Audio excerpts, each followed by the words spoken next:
IVM.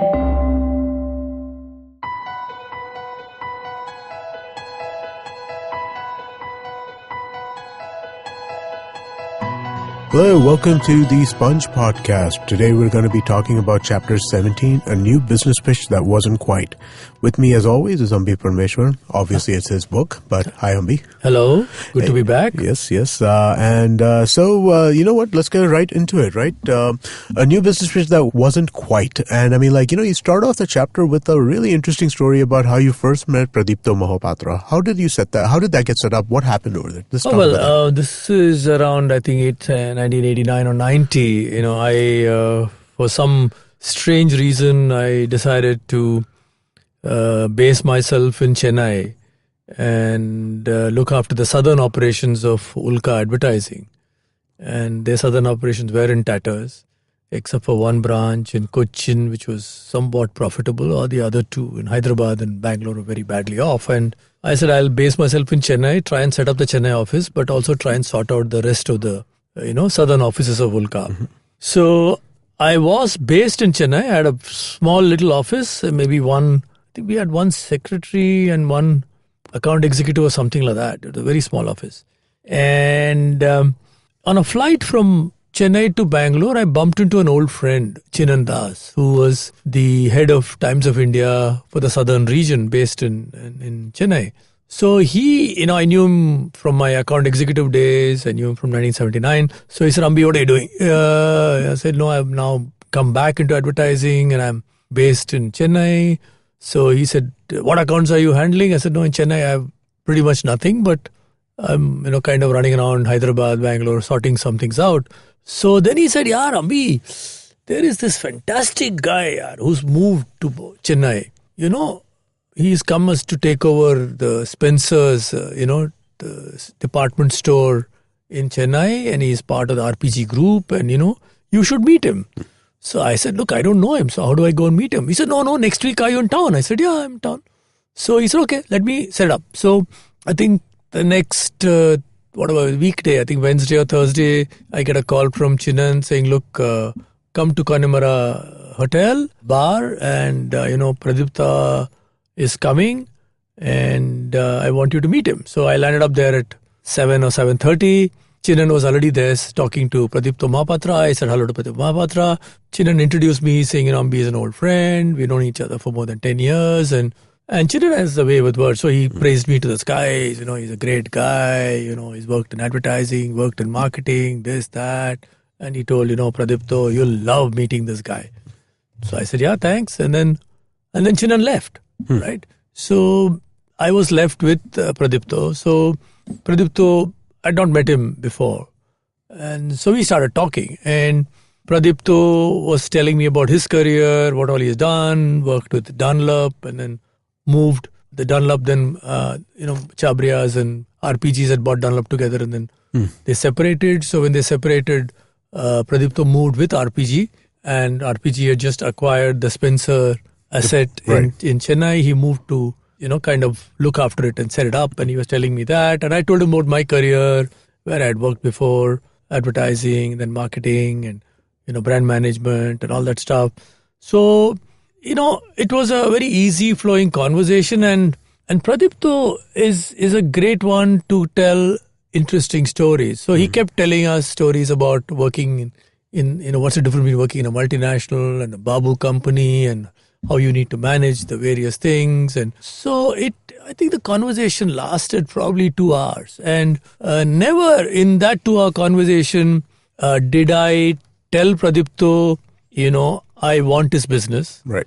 And never did he openly question me about what capacities do you have, etc., etc., etc. But at the end of the 2-hour conversation, so he said, Ambi, wonderful, meeting you. And I know you're with Ulka, and Ulka does some work with the RPG group in Bombay. I know my Bombay colleagues speak highly of your agency. So would you like to handle our business? That's a good end of the meeting. Yeah. So now that's, that I didn't expect it to happen that fast. Right. I would have probably expected him come and make a presentation. So I asked Pradipta, pretty naively saying, Pradipta, I am literally a one-man operation here. Mm-hmm. I don't have a big office. I don't have large number of people. I operate with a few freelancers, and if there's anything big, then I, ask my Bombay office to help. So he said, no, that's okay. You'll be available for me, right? Right. So I said, yeah, whenever you want me, I'll be available. He said, that's it. I just need, and he said, look, where will I get a guy like you in a city like Chennai to work on my business? Right? I'm not a big company. I'm not an MRF. I'm not a big advertiser. I'm going to be a small advertiser, and it'll be great. He said, so what can you guarantee? I said, I guarantee that whenever you call me, I'm there. Right. I'll meet you. So, the conversation lasted 2 hours, and he said, okay, so shall we start tomorrow? Okay. So I said, okay, what time? He said, 9:30. Let's have a first chat tomorrow. I'll tell you what my plans are, and then you can tell me how you can help. So I said, great. So I think it was 1991. Next day morning, I went, shook hands. I don't think we even had a formal agreement or something. I think he gave me a one-line letter saying we appoint you as the agency. And that's it. We started working with Pradipta and the Spencer's, retail operation. So never have I had the occasion of having I think Pradipta picked up the tab. Right. Okay. Even the 2 drinks I had. That's kind of the opposite of what normally happens. Isn't it? I didn't even realize, but he had signaled the steward, and they put it on his tab, and we walked out. So I got the business on a platter, and in a sense, that was probably the first significant piece of business which we got in Chennai. Right. The agency continues to have an office in Chennai. They work with a lot of good companies in Chennai. But I think it all started with Pradipta, and I'm deeply grateful to him for the kind of trust which he endowed in me. And I think that's a skill that, you can actually sit and have a conversation with someone, and at the end of which you formed a very good impression of what the guy is. So that's an interesting point of view, actually, or an interesting thing that leads me to a question, right? So essentially what you're talking about here is, like what we would call a soft sell. So my question is, when a soft sell is in progress, do you realize it's in progress? Is it a conscious activity? Is it an unconscious activity? What degree of intentionality is there in something like that? When a soft sell is happening, I think both the parties know there is a soft sell going on. Okay. It's a bit like wooing, right? When you're, having your, taking a girl out for dinner, what's going on, right? But in this case, both of us knew that he was evaluating me, and I was, in a sense, evaluating him. But what was surprising was at the end of which he said, come on, partner, we are together in this together. And he shook my hand and he said, come tomorrow and take the brief. Now, that was a bit of a surprise. Right. I would have expected, okay, great, I've got to know you now. Come and make a presentation to me on what you can do, blah, blah, blah, and then I'll do an evaluation. No, he said, yeah, we are on. So I think that was a bit of a pleasant surprise at the end of that conversation. Yeah. Right. Interesting. So you went to him once again, right? When you were leaving FCB Ulka and you were going to go into consulting on your own. You said that you went to him to get suggestions on how you should go about the CEO coaching thing that you were thinking of doing. Oh, yeah. So, I was in... after that I worked closely with Pradipta for probably 5-6 years, and then I moved to Bombay, and my local team used to work with him. And then for various reasons we parted company. The agency stopped working with the group. But I used to meet him at airports. In fact, strangely, once I bumped into him in the Frankfurt airport, right? But other than that, there was no formal connection between me and him.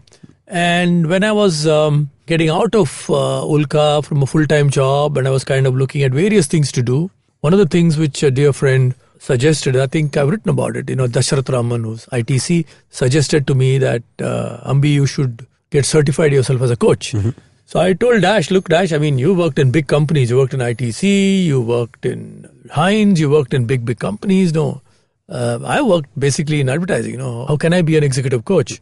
So he said, no, you got exposure to different industries. So it's you can be a good coach. And then he said, yeah, anyway, why are you talking to me? Go talk to Pradipta. Right. So I said, what? He said, yeah, Coaching Foundation of India is set up by Pradipta. You know him well. You know him for years. So why don't you meet him and take his inputs on whether you should do it. Right.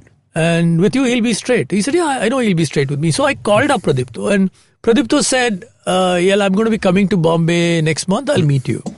And for some strange reason, I didn't hear from Pradipta, quite unlike. And then 2 months later, I was in Chennai, and I called him, and he came on the line, and he said, look, sorry, I didn't keep in touch with you, but how long are you in Chennai? I said, look, I'm in Chennai for another 4 days. So he said, no, can you come home for a cup of coffee tomorrow? So I said, okay. So I went to his house and I walk in and here is Pradipta wearing a pair of shorts and t-shirt, and he was looking very thin. He'd lost a lot of his hair, and I knew he was going through. Then he told me that he was going through chemo, and but he was recovering. And I said, look, I didn't want to trouble you. He said, no, I'm okay. And then he made me sit down and we had a cup of coffee and we had a long conversation. And he told me about coaching, and he asked me what do I want to do. So I told him I want to do basically teaching and brand consulting and brand coaching. So he said, that's a good idea. Do coaching certification, take some of the principles of coaching into your brand consulting thing. Mm-hmm. It should work. And then he told me, that I should talk to Sridhar, who's in Bombay, and take some input from him. So, I was convinced that maybe I should do this, coaching certification thing. And one of the hidden reason which I did is that I would again get to deal with Pradipta. Mm. So I enrolled and I went through that 2-week immersion program, and Pradipta came, and by then he had fully recovered. Okay. He came and took several sessions for us. And Pradipta was always very, very nattily dressed. Right. And he wears fabulous watches, and he's got a typical, a slight Odia accent creeps in. But other than that, he's very nattily dressed. So he came and took a great, 2-3 great sessions for us. And I was looking forward to spending more time and talking to him. But unfortunately, Big C came back. Okay. And then he passed away, Too bad. Yeah, sad. Later. So I lost a good friend. I was hoping to spend more time with him. But Pradipta was a rare animal, and he was extremely sensitive in a way he understood people, and I think we really lost a great guy. Yeah, so, I kind of that is sad. What I did want to kind of dive into a little bit is I kind of wanted to talk a little bit about what CEO coaching and what brand consulting is, because I don't think we've ever spoken about that at all on this podcast yet. And I think that there might be a little bit of interest from people to understand, like, how do you see those two things and what are they, right? How do you kind of do that? So, okay, brand consulting is pretty straightforward. Right. Client has a brand. He's wondering, what is he doing? Is he doing right? How can the brand become stronger, better? So they bring on board a brand consultant who sits with the team, works with the team, and puts in some processes, gets some research done, etc., etc. Coaching is something relatively new to the country, right. Especially what we call executive coaching, which is CEO coaching, executive coaching, C-level coaching. This is somewhat new to the country. In America, it's pretty standard. In fact, many companies say that once you reach a particular grade, the company will give you a coach. And so coaching, mentoring are things which are used very loosely, interchangeably, but ideally a mentor is someone within your company whom you can go to for help and advice. Right. It may not be your boss. It may be your boss, but it may not be your boss. Right. Coach invariably needs to be someone outside whom you can talk to. So the coach doesn't tell you what to do. Right. He, at least in CFI, Coaching Foundation India, all our certified coaches are all people who have worked at very senior level in companies. So CFI only picks up senior people for certification. So what we do is try and understand, first of all, try and get comfortable with the coachee. Mm-hmm. So the coach-coachee have to have, it's like a patient-client relationship. Right. The coachee should be able to talk anything to the coach. Mm-hmm. The coach first listens, and then the coach then starts questioning, and the coach may redirect. The coach actually job is to help the coachee put down what are his development goals, what does he see as a problem, and how does he overcome that. Okay. So in a sense, pretty much like a sports coach, right? Or a swimming coach. So he says, look, a swimming coach can't get into the pool and swim with you. He can't, right? He has to tell you your hand movement is not okay. You're lifting your head too high. Keep your head down. Move your legs better, So the same thing. The coach then tells you, look, you need to build your relationship. What are you doing about that? Right. So that's what we do. We hold a mirror to the coachee.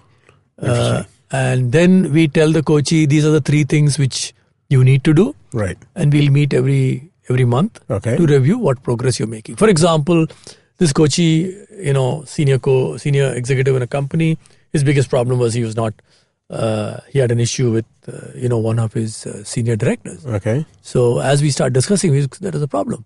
So how do you fix that? So then every month we used to discuss that. What have you done to fix it?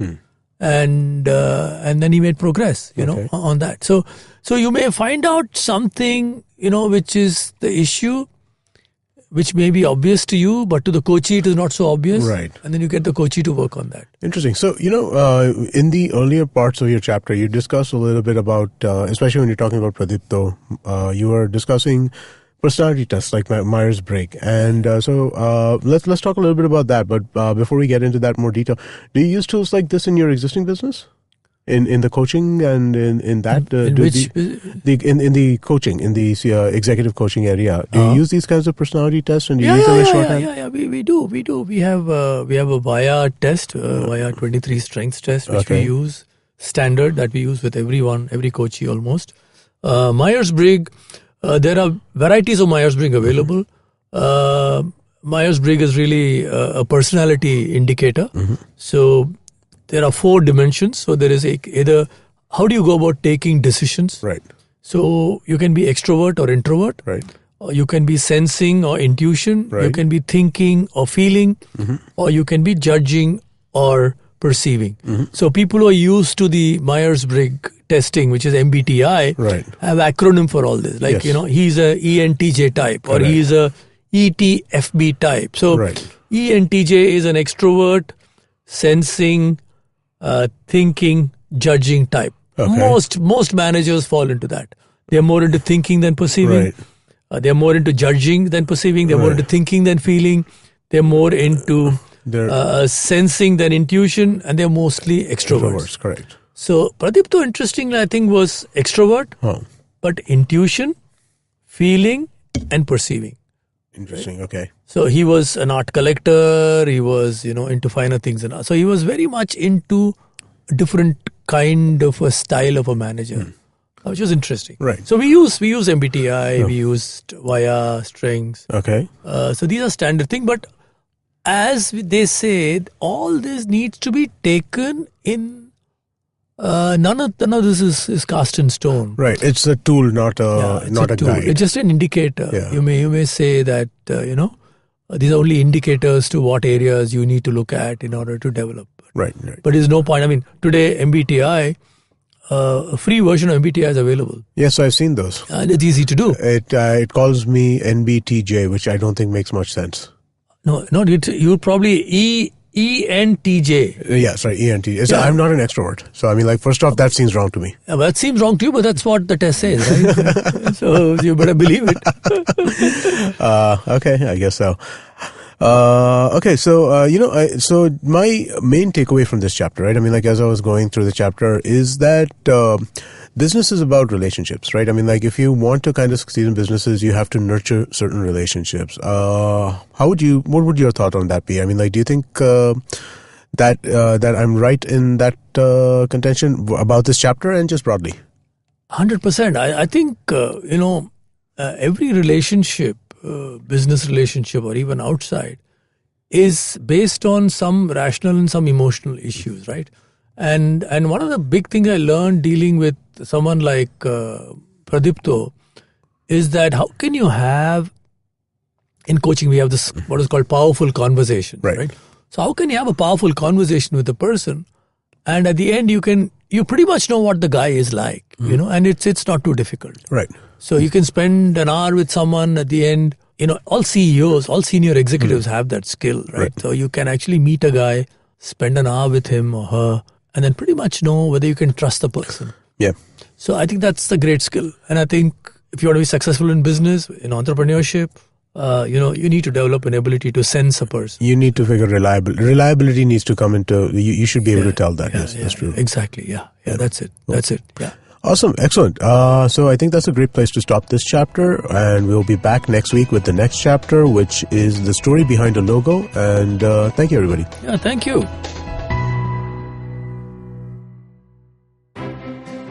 Hey Meghnad, do you know how to citizen? Hey Shreyas, do you know how to citizen? Hey Meghnad, do you know how to citizen? Hey Shreyas, let's just do a podcast about it. Let's do a podcast about it. A podcast is called How to Citizen.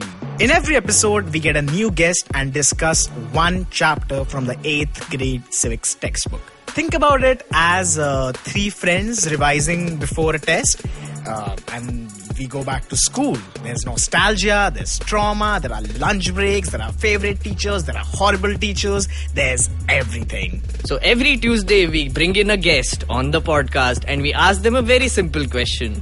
Do you know how to citizen? Meghnad, I think the question is, do you know how to citizen? But Shreyas, I'm asking you this question. Do you know how to citizen? Do you wish you were smarter?